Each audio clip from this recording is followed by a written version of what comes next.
वंचित बहुजन आघाडी आणि जनरल कामगार युनियनचे संस्थापक अध्यक्ष ॲडव्होकेट प्रकाश आंबेडकर यांच्या वाढदिवसानिमित्त युनियनच्या वतीनं आज कोल्हापुरात विविध कार्यक्रमांचं आयोजन करण्यात आलं होतं. याचाच भाग म्हणून भारत पाकिस्तान दरम्यान निर्माण झालेल्या तणावाच्या पार्श्वभूमीवर भारतीय सैनिकांचं मनोधैर्य वाढवण्यासाठी शहरातील प्रमुख मार्गावरून तिरंगा रॅली काढण्यात आली. यावेळी भारतीय सैनिकांचा विजय असो, अमर रहे भारतीय जवान अमर रहे अशा जोरदार घोषणा देण्यात आल्या. राजर्षी शाहू स्मारक भवनाजवळ रॅलीची सांगता झाल्यानंतर कामगार मेळाव्याची सुरुवात करण्यात आली.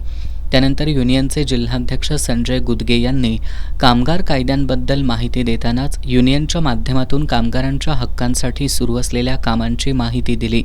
यावेळी बोलताना पश्चिम महाराष्ट्र प्रवक्ते राज अटकोरे यांनी माथाडी कामगार आणि जनरल कामगार यांच्या दयनीय परिस्थितीची माहिती सांगून ही परिस्थिती बदलण्यासाठी आणि आपल्या न्याय हक्कांसाठी लढण्यासाठी सज्ज रहा असं आवाहन केलं.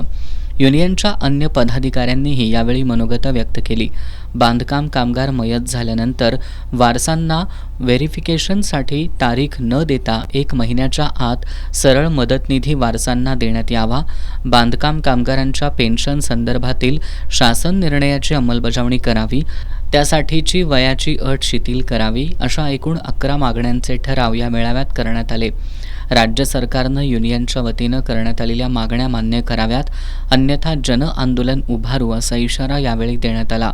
मेळाव्याला निर्मला वनशिव, विलास वनशिव, प्रशांत वाघमारे, प्रमोद कदम, दयानंद कांबळे, फरजाना नदाब, सलमा मेमन, नजमा मोकाशी, कल्पना शेंडगे यांच्यासह युनियनचे पदाधिकारी आणि सदस्य मोठ्या संख्येनं उपस्थित होते.